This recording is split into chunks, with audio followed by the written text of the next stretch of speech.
चक्षुरुन्मिलितं येन तस्मै श्रीगुरवे नमः। नमो विष्णुपादाय कृष्णप्रेष्ठाय भूतले श्रीमते भक्तिवेदान्त स्वामिने नाम। नमस्ते सरस्वती देवे गौरवाणी प्रचारिणे निर्विशेष शून्यवादी पश्चातो दिशतारिणे वंशाकल्पतरुभ्यश्च कृपा सिन्धुभ्येव च पतितानां पावनेभ्यो वैष्णवेभ्यो नमो नमः। आजानुलम्बितभुजौ कनकावदातौ सङ्कीर्तनैकपितरौ कमलायताक्षौ विश्वम्भरौ द्विजभरौ दुःखधर्मपालौ वन्दे जगत्प्रियकरौ करुणावतारौ। शिराददत निजगुप्तवीतं स्वप्रेम नामामृतमत्तुतारम् आपामरजविततारं गौरकृष्णजनभ्यो तमः। आनन्दलीलामय विग्रहाय हेमावतिभ्य तस्मै महाप्रेमरसप्रदाय चैतन्यचन्द्राय नमः। जय श्री कृष्ण चैतन्य प्रभु नित्यानंद श्री अद्वैत गदाधर श्रीवासादि श्री गौर भक्त वृंद। हरे कृष्णा कृष्ण कृष्णा हरे हरे, हरे राम राम राम हरे हरे।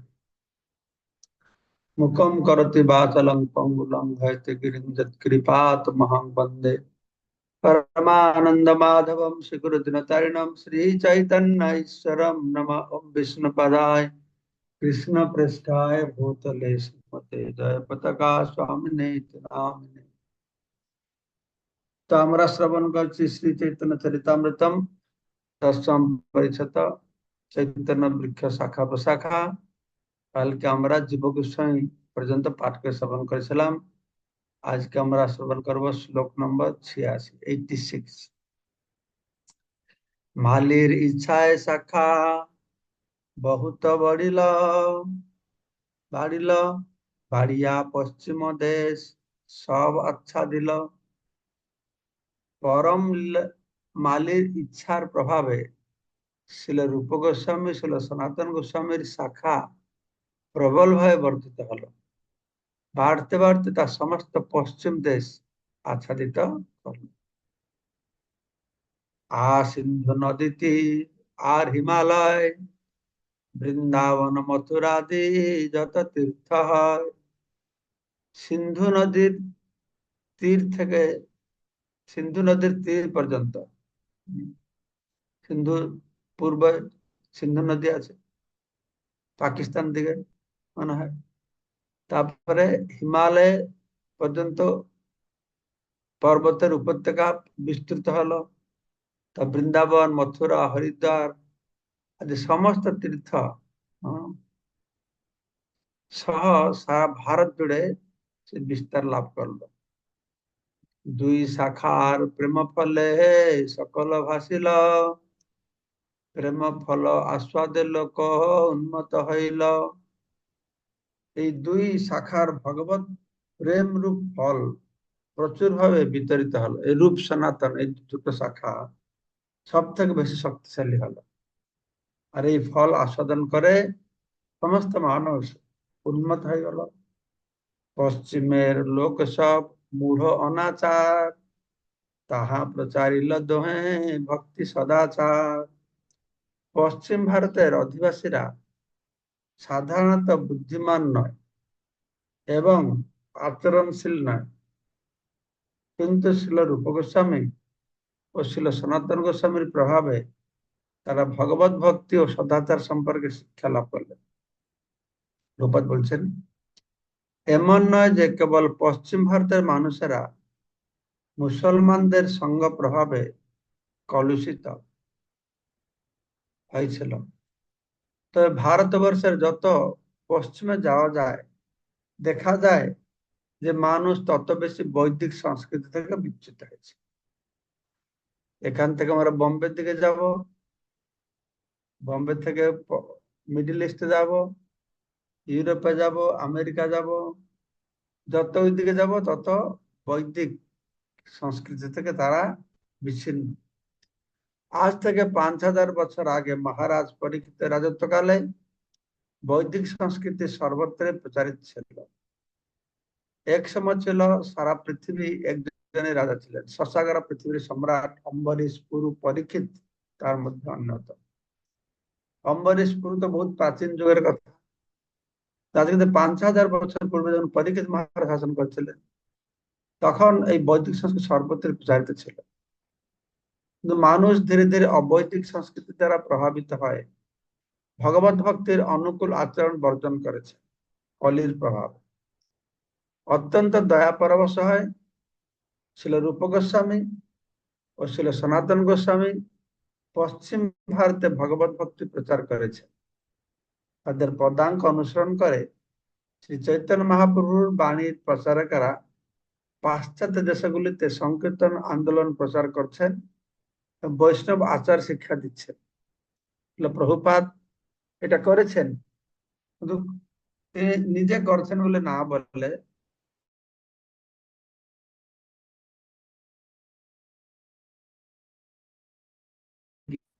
এখন অবশ্য কিছু কিছু গিয়ে প্রচার করছে, কিন্তু মহাপ্রভু বাণী প্রচার তো শুরু করেছেন প্রভুপাদ প্রথমে। হ্যাঁ, এইভাবে তারা ম্লেচ্ছ আর জবনদের কলুষ মুক্ত করছে। ম্লেচ্ছ পশ্চিমা আমেরিকা ইউরোপে খ্রিস্টানরা ম্লেচ্ছ, আরো যত মুসলমান তারা জবন, এইভাবে তাদেরকে আখ্যায়িত করা হয়েছে। তো পাশ্চাত্য দেশগুলিতে আমাদের সমস্ত ভক্তরা অবৈধ স্ত্রী সঙ্গে নেশা, আমিষ আহার, অদ্বিতীয় ক্রীড়া আদি সব রকমের পুরানো বদ অভ্যাসগুলো বর্জন করেছে। পুরানো বদ অভ্যাস মানে কি, তারা এগুলো সব করতো, শুধু করতোই নয়, তারা এই 4টে কর্ম নিয়ে তারা জীবনটা ধারণ করে থাকতো। যেরকম আমাদের বেঙ্গলে আমরা ভাত খেয়ে জীবন ধারণ করি, ওদের এই 4টা না হলে কোনো জীবনেই নাই। স্ত্রী সঙ্গ, অবৈধ স্ত্রী সঙ্গ, নেশা, আমিষ আহার, দ্বিতীয় ক্রীড়া। কিন্তু তাদের এই পুরনো অভ্যাসগুলি তারা এখনই বর্জন করেছে। 500 বছর আগে এই সমস্ত আচরণগুলি পূর্ব ভারতের মানুষদের কাছে বিশেষ করে হ্যাঁ অজ্ঞাত ছিল। 500 বছর পূর্বে এই সমস্ত আচরণগুলি পূর্ব ভারতের মানুষদের কাছে বিশেষ করে অজ্ঞাত ছিল। কিন্তু দুর্ভাগ্যবশত আজ সারা ভারতবর্ষ এই সমস্ত বৈদিক আচরণের দ্বারা অবৈদিক অবৈদিক আচরণ দ্বারা প্রভাবিত হয়েছে, যা অনেক সময় সরকারও সমর্থন করছে। জানি না এটা পূর্ব ভারতে না পশ্চিম ভারতে কি বললো, 500 বছর আগে এই সমস্ত আচরণগুলি পূর্ব ভারতে কেন বলছে? ঠিক আছে, এটা ইংরেজিতে চেক করতে হবে। তো মোটামুটি বলা আছে 5000 বছর পূর্বে সারা পৃথিবী জুড়ে বৈদিক আচরণ ছিল, তো আস্তে আস্তে সেগুলো সব চলে গেল। তো লোকেরা এই সমস্ত অবৈধ নারীর সঙ্গে নেশা, জুয়া, আমিষার মত্ত হয়ে গেল। তারপরে মহাপ্রভু প্রচার করা শুরু করেছেন, তো লোকেরা একটু গুরুত্ব বুঝতে পেরেছে। তার মহাপ্রভু যে শাখা প্রশাখা রয়েছেন তার মধ্যে দুটো বলিষ্ঠ শাখা আছে, রূপ সনাতন। তো তাদের প্রভাবেই এইসব বিধি নিষেধ যুক্ত হয়, মানুষ যে প্রেম ভক্তি অনুশীলন করবে এই ব্যাপারটা প্রচার হলো। তো আজকে আমরা দেখতে পাচ্ছি সেই রূপ গোস্বামীর প্রতিনিধি ছিল প্রভুপাদের প্রচারে পাশ্চাত্য দেশ। আমার তো মনে হয় আজকে থেকে 500 বছর পূর্বে যখন কৃষ্ণদাস কবিরাজ গোস্বামী লিখছেন, তিনি বুঝতে পেরেছেন একদিন ওয়েস্টার্ন কান্ট্রিতে প্রচার হবে, তাই তিনি লিখেছেন পশ্চিমের লোক সব মূঢ় অনাচার, তাহা প্রচারিলা দোহে ভক্তি সদাচার। সেই রূপ গোস্বামী, সনাতন গোস্বামী কাছ থেকে আশীর্বাদ, কৃপা, শক্তি পেয়েছেন ছিল রূপ গোস্বামী, ছিল প্রভুপাদ। তিনি রূপ গোস্বামী যখন সমাধি ভজনস্থলী, সেইখানে থেকে তিনি ভজন করেছেন। তো এটা থেকে অনুমিত হচ্ছে যে নিশ্চিত রূপে রূপ গোস্বামী তার মধ্যে আবিষ্ট হয় এ সমস্ত প্রচার কার্য করেছেন।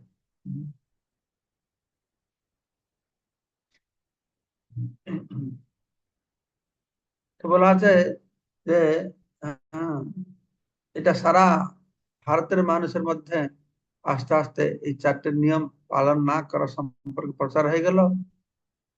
দুর্ভাগ্যবশত সারা ভারতবর্ষ এই অবৈদিক আচরণে দ্বারা প্রভাবিত হচ্ছে। এই অবৈদিক আচরণ সর্বত্রই দেখা যাচ্ছে, যা অনেক সময় সরকারও সমর্থন করছে।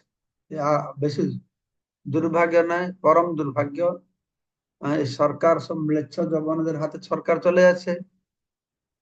অন্য ধর্মের লোক, বিধর্মীর লোক, তারা গণতন্ত্র শাসন এখনই তাদের হাতে সব রাজ্য চলে যাচ্ছে।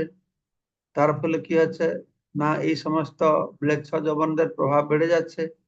আর যত ম্লেচ্ছ জবানদের প্রভাবটা বাড়বে, বৈদিক শিক্ষা সংস্কৃতি সবকিছু ধ্বংস পেয়ে যাবে। সেজন্য আমাদের খুব সতর্ক হতে হবে এই সমস্ত ব্যাপার। শাস্ত্র দৃষ্টে কইল লুপ্ত তীর্থের উদ্ধার, বৃন্দাবনে কইল শ্রী মূর্তি সেবার প্রচার। শাস্ত্র প্রমাণের ভিত্তিতে শ্রী রূপ গোস্বামী, সনাতন গোস্বামী বৃন্দাবনের সমস্ত লুপ্ত তীর্থ উদ্ধার করলেন, শ্রীমূর্তির সেবা প্রচার করলেন। এই সমস্ত নির্দেশ দিয়ে শ্রী চৈতন্য মহাপ্রভু এই দুজনকে পাঠিয়েছিলেন, ভক্তি শাস্ত্র রচনা করো, লুপ্ত তীর্থকে উদ্ধার করো, এবং সমস্ত হম মূর্তি সেবা, শ্রী বিগ্রহ সেবা পূজা আবার পুনঃস্থাপন করো। কেননা তখনকার সময় তো বৃন্দাবন আজকে যেরকম দেখছি সেরকম ছিল না। এই যত বিগ্রহ, গোবিন্দ, গোপীনাথ, মদন মোহন, এই সমস্ত বিগ্রহ বৃন্দাবনে ছিল না। এগুলো আমাদের গোস্বামীরা যাওয়ার ফলে এই সমস্ত বিগ্রহ প্রকট হলো সেখানে বিভিন্ন জায়গা থেকে। তো এখন যেখানে আমরা রাধাকুণ্ড দেখতে পাই, চৈতন্য মহাপুরুষ সময় সেটি ছিল একটি ধান ক্ষেত। অর্থাৎ এই যে রাধাকুণ্ড শ্যামকুণ্ড দেখছি, এটা সেখানে ছিল না এরকম একটি ছোট জলাশয়। জলাশয় এখানে ছিল। শ্রী চৈতন্য মহাপুরুষ সেই জলে স্নান করেন, ইঙ্গিতে বুঝিয়ে দেন যে সেই স্থলেই রাধাকুণ্ড অবস্থিত।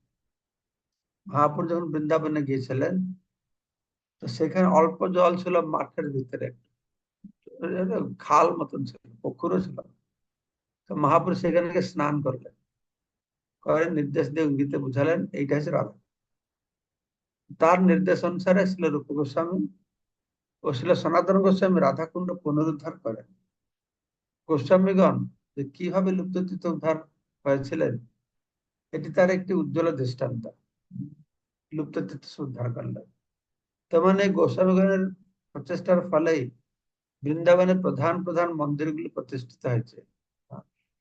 গোস্বামীগণ প্রথমে বৃন্দাবনের 7টি মুখ্য গৌড়ীয় বৈষ্ণব মন্দির প্রতিষ্ঠা করেন। মদন মোহন, গোবিন্দ, গোপীনাথ, তিনটা হয়ে গেল। রাধারমন, রাধা শ্যাম সুন্দর, রাধা দামোদর আর গোকুলানন্দজি। মদন মোহন সনাতন গোস্বামী, গোবিন্দজি রূপ গোস্বামী, গোপীনাথ হচ্ছেন গোপীনাথ মধু পণ্ডিত মনে হয়।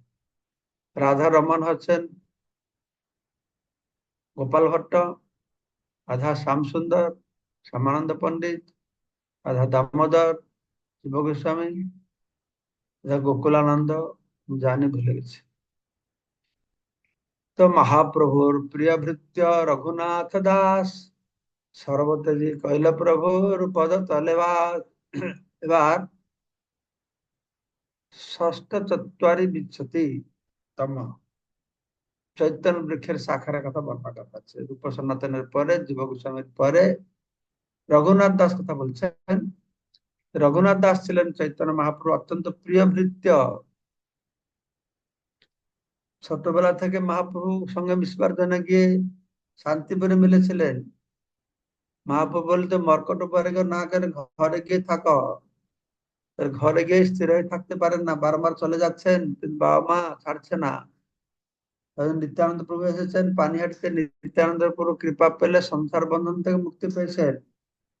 তারপর একটা কায়দা করে একদিন চলে গেছেন হেঁটে হেঁটে, 12 দিনে গিয়ে পুরীতে পৌঁছে গেছেন মহাপ্রভুর কাছে। ওই যে মহাপ্রভুর সঙ্গে থাকলেন মহাপ্রভু, তার রঘুনাথ দাসকে স্বরূপ দামোদর হাতে অর্পণ করলেন দেখাশোনা করবার জন্য। সেখানে পুরীতে রঘুনাথ দাস থাকলেন। এখনো উনার পূজিত মদন মোহন বিগ্রহ রয়েছেন পুরীতে, ৭৭ রোড, আমাদের যে ভক্তিকুটি মন্দির পাশে যে রাস্তাটা গিয়েছে রাস্তা, তার ভজনকুটি এখনো রয়েছে। তারপরে তিনি বৃন্দাবনে চলে যান। বৃন্দাবনে গিয়ে তার মহিমা খুব বলা আছে। রঘুনাথের বৈরাগ্য নাকি যেন পাষাণের গিরা, তার মধ্যে যে বৈরাগ্য ছিল সে মানে বর্ণনা করা যাবে না, অত বৈরাগ্য ভাব। তার সমস্ত জাগতিক সম্পদ ত্যাগ করে তিনি সর্বতভাবে সে চৈতন্য মহাপ্রভুর সে পাদ পদ্মে শরণাগত হয়েছিলেন। তখন কাছে ওনার পিতা, দুই ভাই তারা ছিলেন, গোবর্ধন মজুমদার, হিরণ্য মজুমদার মনে হয়। তো গোবর্ধন মজুমদার, হিরণ্য মজুমদার তারা খুব ধনী ছিল। তারা সরকার ট্যাক্স কালেকশন করতো, 25 লক্ষ সোনা মোহর সরকারকে তার ট্যাক্স দিত। তখন কত ধনী ছিল তারা। তখন বারংবার যখন রঘুনাথ দাস চলে আছেন, তার মা বলছে একে দড়ি দিয়ে বাঁধো, না লেগে আটকানো যাবে না। বাবা বলছেন কোন দড়ি দিয়ে বাঁধবো? ইন্দ্র সম ঐশ্বর্য, ইন্দ্রের মতন ঐশ্বর্য আছে আমার ঘরে। সে বারংবার চলে যাচ্ছে বলে বাবা মা জবরদস্ত ধরে একটা সুন্দরী মেয়েকে বিয়ে দিয়ে দিয়েছে, তাহলে থেকে যাবে। বাবা বলছে যে ইন্দ্র সম ঐশ্বর্য আর সচি সম স্ত্রী নাকি খুব সুন্দর স্ত্রীর তুলনা দিয়েছেন। সে বাঁধতে রাখতে পারছে না তাকে, আর সাধারণ দড়ি দিয়ে কি করে বাঁধবে? তা বাবা বলছেন যে, বাবা নাকি একজন বলছেন যে একবার চৈতন্য মহাপ্রভু শরণাগত হয়েছে তাকে আর কেউ আটকে রাখতে পারবে না। আমি তার বন্ধু শিল ভক্তি সিদ্ধান্ত সরস্বতী ঠাকুর তার অনুবাদে বলেছেন, রঘুনাথ দাস গোস্বামীর জন্ম হয় খুব সম্ভবত, মানে ঠিকভাবে জানা যায় 1416 শতাব্দে কায়স্থ জমিদার হিরণ্য মজুমদার, এই হিরণ্য মজুমদার এর ভ্রাতা গোবর্ধন মজুমদারের পুত্র। হিরণ্য মজুমদার, গোবর্ধন মজুমদার দুই ভাই ছিলেন। এই হিরণ্য মজুমদারের ভাই গোবর্ধন মজুমদার, তাহলে গোবর্ধন মজুমদারের পুত্র ছিলেন রঘুনাথ। যে গ্রামে তার জন্ম হয়েছিল তার নাম হচ্ছে কৃষ্ণপুর। আমাদের একটা ট্যুর করা হচ্ছে, আমার ডেটও ঠিক হয়ে গেছে। এটা কবে? এই অক্টোবর বা নভেম্বর মাসে। আমি পরে দেখে বলে দেব। আমরা যাব অক্টোবর মাসে মনে হয়। হম, অক্টোবর মাসে আমরা যাচ্ছি 16-17 তারিখে থেকে 1 সপ্তাহের জন্য। তার মধ্যে কৃষ্ণপুর, উদ্যানরত বাড়ি পাশে ঝাড়ু ঠাকুর কৃষ্ণপুর রয়েছে, সেই স্থান আমরা দর্শন করতে যাব। তো বলা হচ্ছে যে কলকাতা থেকে বর্ধমানের রেল লাইনে 30 বিঘা, এখন তার নাম আদি সপ্তগ্রাম নামক একটি স্টেশন আছে। সেই স্টেশন থেকে প্রায় 1.5 মাইল দূরে কৃষ্ণপুর গ্রাম। তো আমরা আমাদের গৌরমন্ডল পরিক্রমা শুরু করব মায়াপুর থেকে। প্রথমে শুরু করব গোবিন্দ ঘোষ বিগ্রহ অগ্রদ্বীপে, তারপরে চাকুন্ডি হয়ে আমরা বহরমপুরে চলে যাব। বহরমপুরে সেখানে তেলিয়াবধূরী নরোত্তম দাস ঠাকুরের স্থান ইত্যাদি দর্শন করে তার কান্দি যাব। কান্দিতে ওখানে আমরা লালা বাবুর আশ্রম দর্শন করব, দর্শন করে তারপরে আমরা ভরতপুর যাব, কাটুয়া, তারপরে শ্রীখণ্ড, তারপরে এরকম হয় আস্তে আস্তে আদি সপ্তগ্রাম হয়, তারপরে শিবানন্দ সেন বাড়ি, এসব দর্শন করে করে আবার মায়াপুরে আমরা ফিরবো। এরকম একটা প্রোগ্রাম ভক্তরা ঠিক করেছে। তো তো এইখানে কৃষ্ণপুরে রঘুনাথ দাস গোস্বামী তার জন্ম হয়েছিল। সেখানে ছিল রঘুনাথ দাসের পূর্বপুরুষদের নিবাস। তার পূর্ব আশ্রমের পিতা গোবর্ধন দাসের প্রতিষ্ঠিত গোবর্ধন দাসের প্রতিষ্ঠিত বলে প্রসিদ্ধ শ্রী রাধা গোবিন্দ বিগ্রহ এখনো সেখানে বিরাজমান আছে। এই মন্দিরের সম্মুখে একটি বিস্তৃত প্রাঙ্গণ রয়েছে, কিন্তু কোনো নাট মন্দির নেই। হরিচরণ ঘোষ নামক কলকাতার সিমলা অঞ্চলের এক ধনী ব্যক্তি সেই মন্দিরটি সংস্কার করেছিলেন। মন্দির প্রাঙ্গণটি দেওয়াল দিয়ে ঘেরা। যে গৃহে শ্রী বিগ্রহ বিরাজ করছেন তার এই সংলগ্ন একটি ক্ষুদ্র গৃহে প্রস্তর নির্মিত একটি ছোট বেদি রয়েছে। সেখানে বসে শ্রী রঘুনাথ দাস গোস্বামী ভজন করতেন। শ্রী মন্দিরের পাশেই রয়েছে মৃতপ্রায় সরস্বতী নদী। শ্রী রঘুনাথ দাস গোস্বামীর পূর্বপুরুষেরা ছিলেন বৈষ্ণব এবং যথেষ্ট ধনী। তার গুরু ছিলেন যদুনন্দন আচার্য। তো শ্রী রঘুনাথ গোস্বামী মহাপুরুষ সঙ্গে যুক্ত হওয়ার পূর্বেই গুরু গ্রহণ করেছিলেন যদুনন্দন আচার্য। শ্রী রঘুনাথ দাস গোস্বামী যদিও সংসারী ছিলেন, মানে এই যে বললাম ওনাকে বিয়ে করে দিয়েছিল, কিন্তু জমিদারি ও স্ত্রীর প্রতি তার কোনো আসক্তি ছিল না।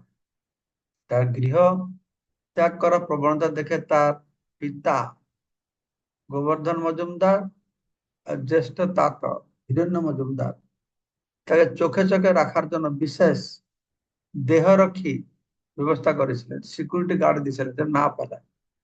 তো তা সত্ত্বেও তিনি তাদের ফাঁকি দিয়ে শ্রী চৈতন্য মহাপুরুষ সঙ্গে মিলিত হওয়ার জন্য জগন্নাথ পুরীতে চলে যান।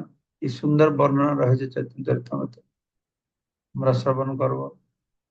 সেই ঘটনাটি ঘটে 1439 শকাব্দে। শ্রী রঘুনাথ দাস গোস্বামী স্তবমালা অথবা স্তবাবলী, দান চরিত ও মুক্তাচরিত নামক তিনটি গ্রন্থ রচনা করেন। রঘুনাথ দাস স্তবাবলী এসব গ্রন্থ করেছেন। সেইখান থেকে রঘুনাথ দাস পুরীতে মহাপ্রভুর সঙ্গে ছিলেন, বৃন্দাবনে গেছেন, কৃষ্ণদাস কবিরাজ গোস্বামী ওনার কাছ থেকে অনেক তথ্য সংগ্রহ করেছেন। মুক্ত চরিত্র বলে একটা বই লিখেছেন, খুব দারুণ হাস্যরসাত্মক বই, যে কেউ না পড়া ভালো। মুক্তা চরিত্র, তিনি দীর্ঘকাল প্রকট ছিলেন এবং তার জীবনের অধিকাংশ সময় তিনি রাধাকুণ্ডে বাস করতেন। রাধাকুণ্ডের তীরে যেখানে বাস করতেন সেই স্থানটি এখনই আছে এবং সেখানে 24 ঘন্টা অহর্নিশি হরে কৃষ্ণ মহামন্ত্র কীর্তন চলছে। যে স্থানে রঘুনাথ দাস গোস্বামী ভগবত ভজন করতেন রাধাকুণ্ডের তীরে, সেই স্থানটি এখনো বিরাজমান। তিনি প্রায় সম্পূর্ণভাবে আহার ত্যাগ করেছিলেন। এই জন্য বলা আছে নিদ্রাহার বিহারস্য, আহার বিহার ত্যাগ করেছিলেন। তার শরীর অতিশয় ক্ষীণ দুর্বল হয়ে পড়েছিল। তিনি কেবল ভগবানের নাম গ্রহণেই নিরন্তর ব্যাপৃত ছিলেন, সবসময় ভগবানের নামই করতেন।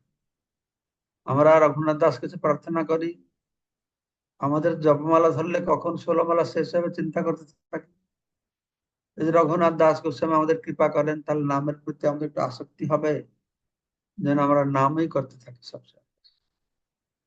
তো আস্তে আস্তে তিনি নিদ্রা হ্রাস করে অবশেষে নিদ্রায় যেতেন না, খাওয়া দাওয়া বন্ধ করে দিয়েছেন, ঘুমানো বন্ধ করে দিয়েছেন। কথিত আছে যে তার চক্ষু সর্বদা অশ্রুপূর্ণ থাকতো।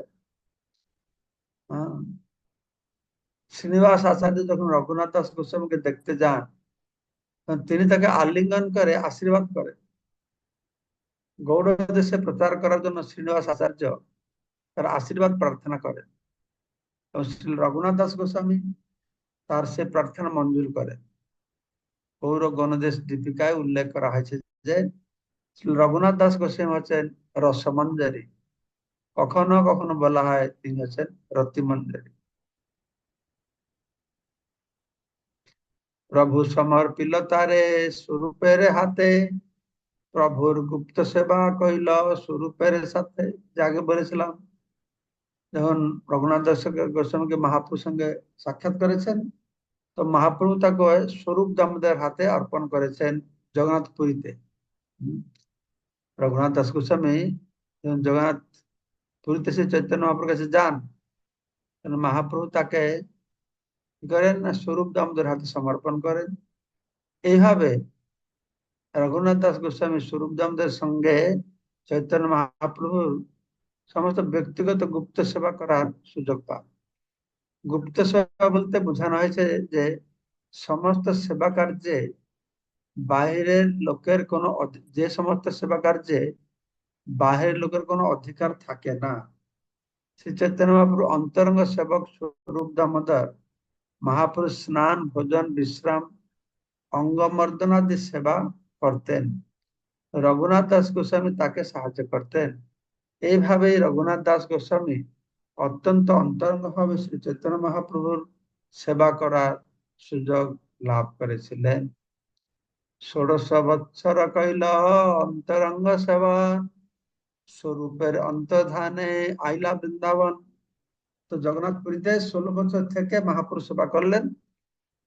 স্বরূপ দামোদর অধীনে থেকে স্বরূপ দামোদর যখন অন্তর্ধান হয়ে গেছেন, অপ্রকট হয়ে গেছেন, তখন তিনি জগন্নাথপুরী থেকে বৃন্দাবনে চলে এসেছেন।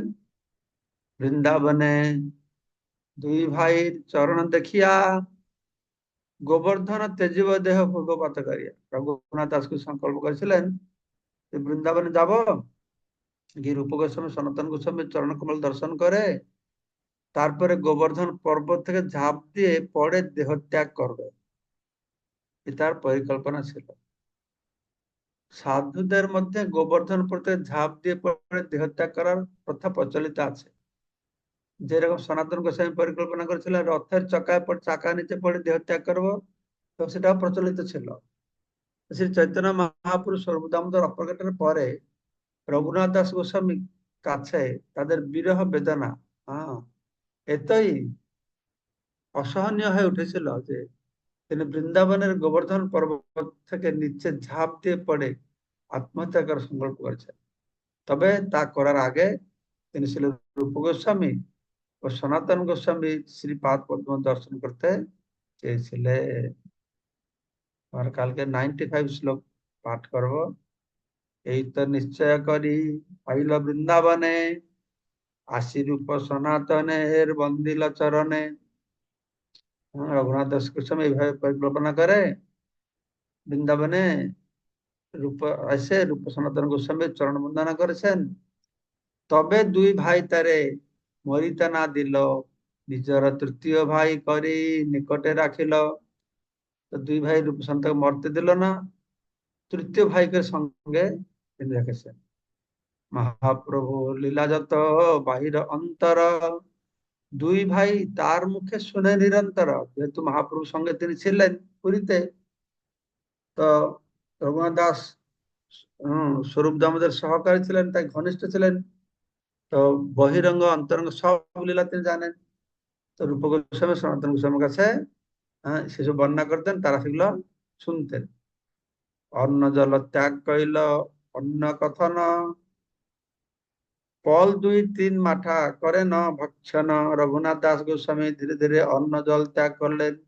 একদিন ২ দিন অন্তর কেবল কয়েক ফোঁটা মাঠ খেতেন। ভগবানের নামে অত আনন্দ পেতেন।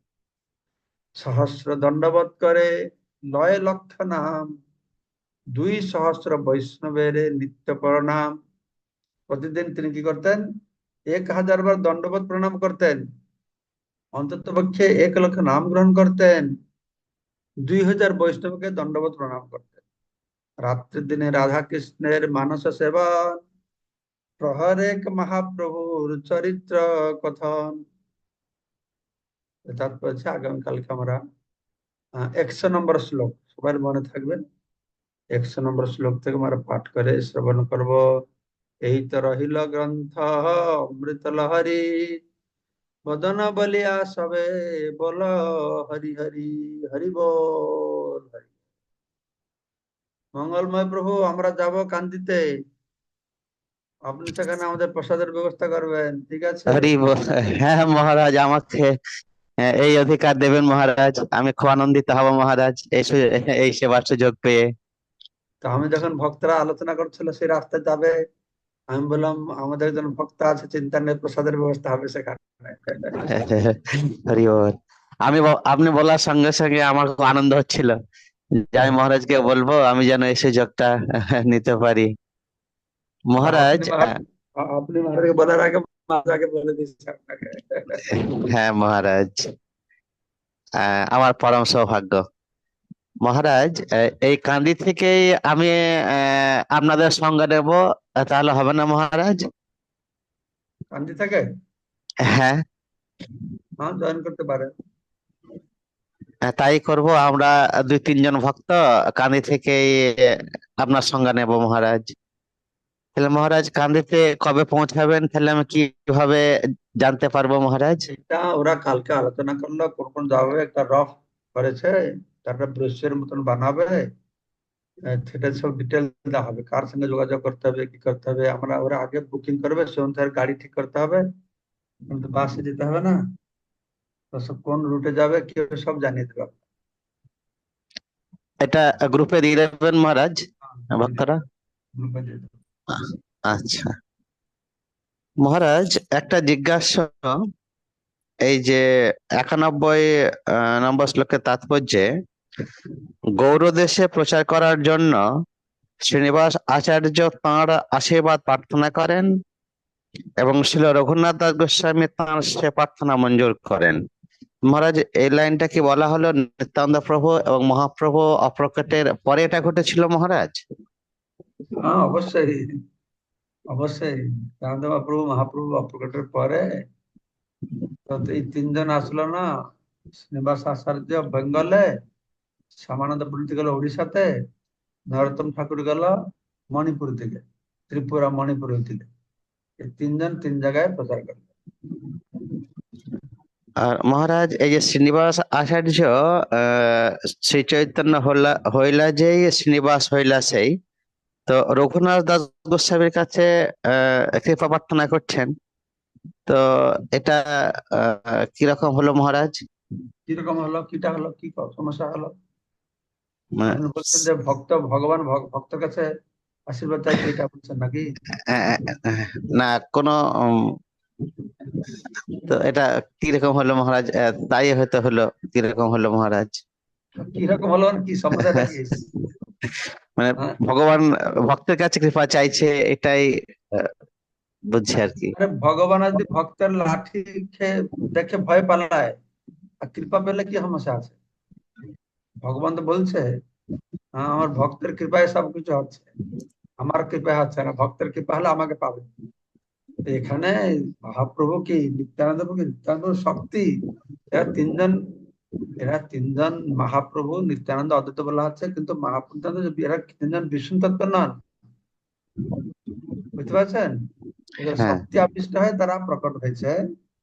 শক্তি আবিষ্ট হয়ে মহাপ্রভু যখন ভগবান এসে তিনি তার গুরুদেবের কাছে তার গুরু গ্রহণ করেছেন কেন? কৃষ্ণ ভগবান শান্তিবাণী গুরু গ্রহণ করেছেন কেন? তারা গুরুকে প্রণাম করছেন কেন? আশীর্বাদ চাইছে না? পিতামাতার কাছে আশীর্বাদ চাইছে না? ভগবান হলে কি হবে? এই লীলা, ভগবান তো নয়, ভগবান শক্তির প্রকাশ হয়েছে। হ্যাঁ মহারাজ। মহারাজ, আর একটা জিজ্ঞাসা। এই 72 নম্বর শ্লোকের টা কালকে অধ্যয়ন করছিলাম মহারাজ। আহ 72 শ্লোক মহারাজ, এখানে লেখা আছে,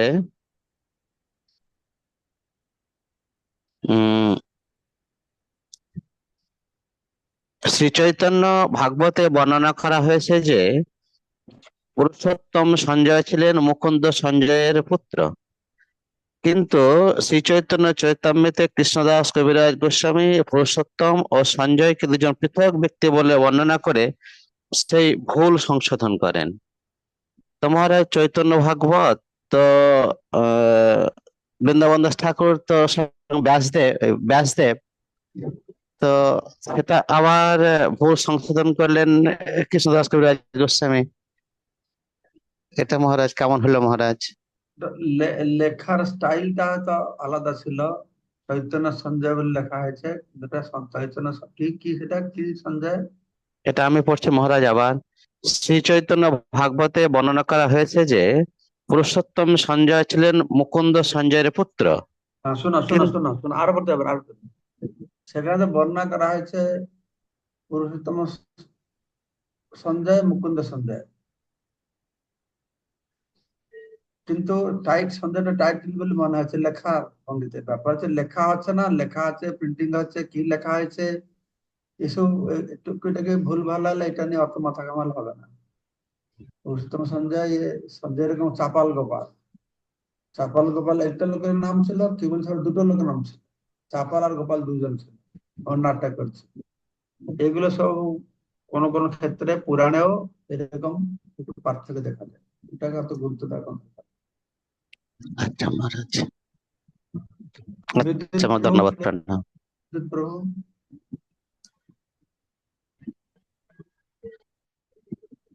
হরে কৃষ্ণ, ধন্যবাদ প্রণাম মহারাজ। মহারাজ, আমরা একটা লীলা শ্রবণ করেছিলাম যে রূপ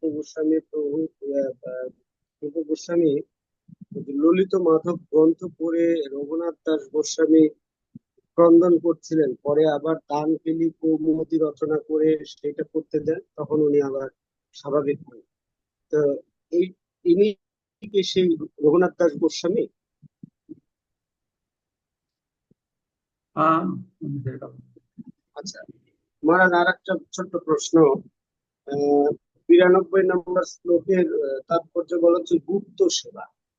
এটা কি শুধু, আমি যেটা বুঝলাম যে চৈতন্য মহাপ্রভুর অন্তরঙ্গ সেবাকে বোঝানো হচ্ছে, এটা কি বিগ্রহ সেবার ক্ষেত্রে প্রযোজ্য হতে পারে কি এই না না গুপ্ত না, সেবাটা? মহাপ্রভুর নিজের সেবা, মহাপ্রভুকে খাওয়ানো, মহাপ্রভুর পদ সেবা করা, তিনি ঘুমাবে, বাহ্যকৃত্য করতে যাবে, এইগুলো ব্যক্তিগত সেবা বলে। সেগুলো সবাই কি সে ও, সুযোগ আচ্ছা। পায় না? সবাইকে দেখে সেগুলো? কিন্তু এরাই না না না, আচ্ছা মহারাজ, কৃষ্ণ। যদি কিছু মনে না করতেন, একটা জিজ্ঞাসা ছিল। বাংলাদেশে আবার আপনি কবে মানে ট্যুর দেবেন বা এরকম পরিকল্পনা? বাংলাদেশের আমরা তো স্থিরতা আসবে, সরকার তৈরি হবে, তখন যা হবে, তার আগে তারা হবে না। বর্তমানে অনেক দেরি মহারাজ। বাংলাদেশের অবস্থা খুব খারাপ। ঢুকতে হ্যাঁ, তা তো ঢুকতে দেবে বটেই। কিনা ঠিক নেই বাংলাদেশ। বাংলাদেশ তো আমাদের ভারতীয়দের দেখতে পারছে না, ভারতের হ্যাঁ বিরুদ্ধে হ্যাঁ স্লোগান দিচ্ছে। হ্যাঁ, অবস্থা খুব খারাপ। তো ঠিক আছে মহারাজ। আর শ্যামদাস,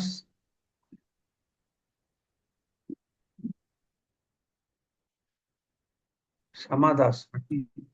হরে কৃষ্ণ, দণ্ডবাদ প্রণাম মহারাজ, আপনার শ্রী চরণে অমৃতময় চৈতন্য চৈতন্য অমৃত ক্লাস শ্রবণ করানোর জন্য ধন্যবাদ মহারাজ। এখানে যে রঘুনাথ দাস গোস্বামী এত প্রাচুর্যের ভিতর আহ, উনি জীবন ধারণ করছেন, তারপরে কি করে হঠাৎ করে এমন ভাবে ভগবানকে পেলেন আর সেবা করার সুযোগ পেলেন? রঘুনাথ দাস গোস্বামী এমনকি উনি শুধু 2-3 দিন পরে একটু মাঠা খেয়ে থাকতেন, আর কিছুই খেতেন না। আমরা মহারাজ যদি কি না খেয়ে থাকি, আমাদের তো অনেক হাই ডায়াবেটিস হয়ে যায়। ডায়াবেটিস তো যায় না আমাদের, তো আমরা কিছুই পারি না। উনি কিভাবে পারতেন এটা মহারাজ? হরে কৃষ্ণ। আমাদের উনি করণীয় কি? নিত্যানন্দ প্রভু কৃপা প্রাপ্ত হয়েছিলেন, নিত্যানন্দ প্রভু কৃপা পেয়ে এই হয়েছে। মহাপ্রভু কৃপা পেয়েছিলেন, ডাইরেক্ট কৃপা, সেজন্য তাদের পক্ষে এটি সম্ভব ছিল। ঠিক আছে। সুচারু গোপীকান্ত প্রভু বলুন। হরে কৃষ্ণ। কোটি কোটি প্রণাম মহারাজ আপনার। সুচারু গোপীকান্ত প্রভু অনমিউট করুন। ওকে আনমিউট করেন আগে। হরে কৃষ্ণ মহারাজ, আপনার শ্রীচরণ ধন্যবাদ, প্রণাম। মহারাজ, আমি বলতে চাচ্ছি 89 নম্বর শ্লোকে তাৎপর্য যে পশ্চিম ভারতের মানুষেরা বৈদিক শাস্ত্র থেকে বিচ্যুত হন কিভাবে? এটা তো পরীক্ষিত মহারাজের রাজত্বকাল ছিল, একটু বুঝিয়ে বলুন। পরীক্ষিত মহারাজের সময় সারা পৃথিবীতে বৈদিক সংস্কৃতি ছিল। তারপরে আস্তে আস্তে, এটা 5000 বছর আগের কথা, তো আস্তে আস্তে বৈদিক সংস্কৃতি নষ্ট হলো ম্লেচ্ছ জগন্নাথের প্রভাবে। আর সেই ম্লেচ্ছ জগন্নাথের প্রভাবটা বেশি পশ্চিম ভারতে পড়েছিল। তো সেটা সনাতন শিক্ষার মাধ্যমে তারা আস্তে আস্তে ভক্তি সদাচার শিখলো।